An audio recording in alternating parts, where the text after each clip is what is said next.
حضرت علی رضی اللہ تعالیٰ عنہ نبی صلی اللہ علیہ وسلم کے داماد بھی ہیں اور آپ کے صحابی بھی ہیں، اور اللہ تعالیٰ نے آپ کو بڑی فضیلت دی ہے اور بہت ہی بڑا مقام ہے حضرت علی رضی اللہ تعالیٰ عنہ کا، کہ علی رضی اللہ تعالیٰ عنہ جنگوں کے اندر بہت بڑی شجاعت دکھائی اور دین کے حوالے سے آپ نے دین کو سربلند کیا تلوار کے ذریعے سے، اور اللہ کے دین کی بڑی مدد کی آپ نے تلوار کے ذریعے سے اور اپنے علم کے ذریعے سے۔ اللہ تعالیٰ نے آپ سے بہت ہی بڑا کام لیا حضرت علی رضی اللہ تعالیٰ عنہ سے۔ لیکن کچھ لوگ ایسے ہیں بیوقوف ہیں کہ وہ حضرت علی رضی اللہ تعالیٰ عنہ کو ہی سب کچھ سمجھ کے بیٹھتے ہیں، اور وہ کہتے ہیں سارا کچھ حضرت علی ہے، باقی کوئی کچھ نہیں، سارا مقام حضرت علی کا ہے، سارا مرتبہ بھی حضرت علی کا ہے، باقی تو سارے ان کے در کے جو ہے نا محتاج ہیں، سارے ان کے در کے جو غلام ہیں، اور ان کا مقصد صرف یہی ہے کہ سب کچھ حضرت علی رضی اللہ تعالیٰ عنہ ہے۔ یعنی ایسے لوگ بھی ہیں جو بیوقوف ہیں، وہ اپنی عقل سے کام نہیں لیتے ہیں، صرف ظاہری چیزوں کو دیکھتے ہیں، باقی صحابہ کو ترجیح نہیں دیتے ہیں، کہتے ہیں سب کچھ حضرت علی رضی اللہ تعالیٰ عنہ ہے۔ جیسے کہ یہ مولوی صاحب جو حضرت علی رضی اللہ تعالیٰ عنہ کے بارے میں فرما رہے ہیں، ذرا اس کی بات سنیے کہ یہ کیا فرما رہے ہیں، اس کی بات سنیں۔ یاد رکھو حضرت ابو بکر صدیق اور حضرت عمر فاروق ان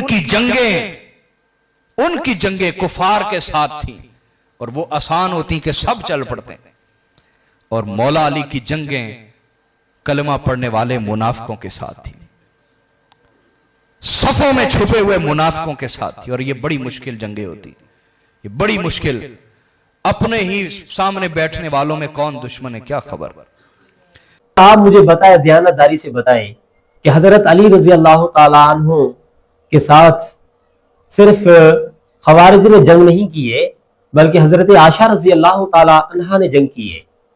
اور حضرت زبیر رضی اللہ تعالیٰ عنہ بھی تھے، حضرت طلحہ رضی اللہ تعالیٰ عنہ بھی تھے، اور دیگر صحابہ تھے، اور جلیل و قدر صحابہ ہیں جنہوں نے حضرت علی سے جنگ کی ہے۔ آپ اتنے جاہل ہیں، آپ اتنے بیوقوف ہیں کہ آپ ان صحابہ کو حضرت علی کے مقابلے میں کیا سمجھتے ہیں؟ آپ کے اندر عقل نہیں ہے۔ سب سے بڑے بیوقوف وہ ہیں جو آپ کی بات سنتے ہیں، آپ کے سامنے بیٹھے ہوئے ہیں۔ ان بیوقوفوں کو پتہ ہی نہیں ہوتا، نہ تاریخ کا پتہ ہوتا ہے، نہ حدیث کا پتہ ہوتا ہے، نہ قرآن کا پتہ ہوتا ہے، نہ کوئی شریعت کا پتہ ہوتا ہے، نہ کوئی دین کا پتہ ہوتا ہے۔ وہ آ کے آپ کی بات سنتے ہیں، آپ جیسے کہتے ہیں وہ ہاں کہتے جاتے ہیں، بس یہ بات ہوتی ہے۔ امیر معاویہ رضی اللہ تعالیٰ عنہ کے ساتھ کتنے صحابہ تھے، تو کیا آپ ان کو کیا سمجھتے ہیں؟ تو اللہ کا خوف کرے، اللہ سے ڈرے، ایسا نہ ہو کہ آپ کے اوپر غضب ہو جائے۔ حضرت علی کے مقابلے میں جو صحابہ آئے وہ اشراف و بشرا صحابہ آئے، آپ صحابہ کے بارے میں ایسی بات کر رہے ہیں، پتہ نہیں کہ آپ رافضی ہیں، آپ شیعہ ہیں،